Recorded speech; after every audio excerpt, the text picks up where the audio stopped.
आप जो बता रहे हैं थोड़ा सा आगे बढ़ूंगा और उसके बाद में डॉक्टर श्याम अग्रवाल और पुष्पेश सर के पास आऊंगा। जरा दिखाइए यहाँ पर कुछ फैक्ट्स हमारे सामने प्ले करें। यहाँ पर देश में बड़े एक्टिव केस, सावधान हो जाइए।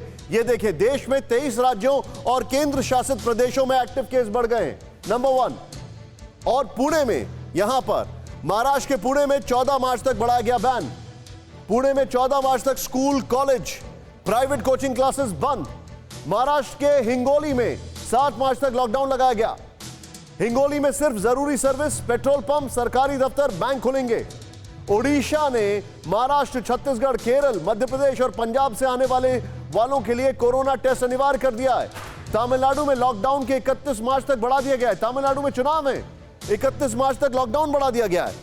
अब ये समझ में नहीं आता ये होगा कैसे। मैं सीधे चलूंगा यहां पर डॉक्टर श्याम अग्रवाल के पास।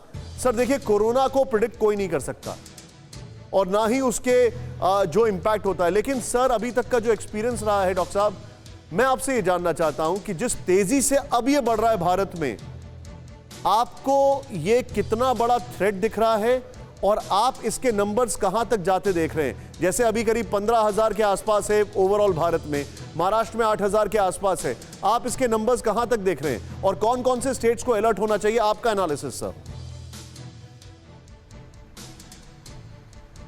निशान, देखिए आपने सही बोला है कि प्रेडिक्टेबिलिटी तो बिल्कुल भी नहीं है, लेकिन अगर आप आंकड़े देखें पिछले 4 या 5 दिनों के, तो महाराष्ट्र में भी वो 8,000 की रेंज में ही है।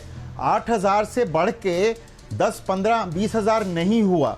आप दिल्ली के आंकड़े देखिए, दिल्ली में 250, अब फिर 200, 250, मतलब वो रेंज बाउंड है, वो एक्सपोनेंशियल ग्रोथ नहीं है। एक बात तो ये है, वो हमारे लिए बहुत अच्छी बात है, हमारे देश के लिए बहुत अच्छी बात है। डॉक्टर साहब, लेकिन मैं आपसे पूछूं एक चीज, यूके में हुआ या अमेरिका में हुआ, जब पिछले साल 21-22 मार्च को लॉकडाउन लगा था, तब भी ऐसे ही कुछ हालात बन रहे थे सर, और वो एकदम से भारत में एक्सप्लोड हुआ था फिर।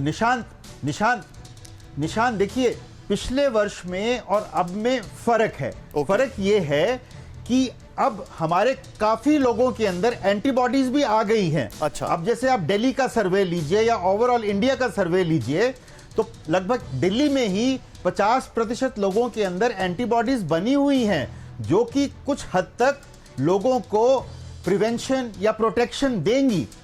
तो ये एक बहुत बड़ा इशू है। लेकिन यस, जो नए स्ट्रेन्स आ रहे हैं, जैसे 440 आ रहा है, अब केरला के अंदर या साउथ इंडिया के अंदर समझा जा रहा है कि वो तेजी से फैल सकता है। लेकिन ये आंकड़े जो हैं, हमें जो भी हमारा एक्सपीरियंस 1 साल का है, तो उसे हमें सारा पुट फोर्थ करना है। गवर्नमेंट को, लोगों को, सारे प्रशासन को मिल के आपको रोक भी लगानी है, आपको कर्फ्यू भी लगाना है, आपको अगर ज़रूरत है तो कुछ शहरों में लॉकडाउन भी लगाना पड़े तो करना है। लेकिन जैसे कहा गया कि लोगों को एहतियात तो रखना ही पड़ेगा। और ऑफ कोर्स अब जैसे जैसे वैक्सीन आ जाएगी, 2-4 लाख लोगों को रोज लगेगी, तो आप ये समझें कि 1 महीने में लगभग 2 करोड़ लोगों को लग सकती है। अगर हमारा प्रशासन, हमारी गवर्नमेंट और लोग सहयोग दें, तो ये काम अगर बहुत तेजी से हो, तो 2-3 करोड़ लोग अगर 1 महीने में हम कर दें, तो आप समझो कि 5-6 महीने में 15-20 करोड़ लोगों को वैक्सीन लग सकती है, जिससे कि हम लोगों की देखभाल कर पाएंगे। Point taken sir. परवाह देश की, सोमवार से शुक्रवार रात 10 बजे TV9 भारतवर्ष पर।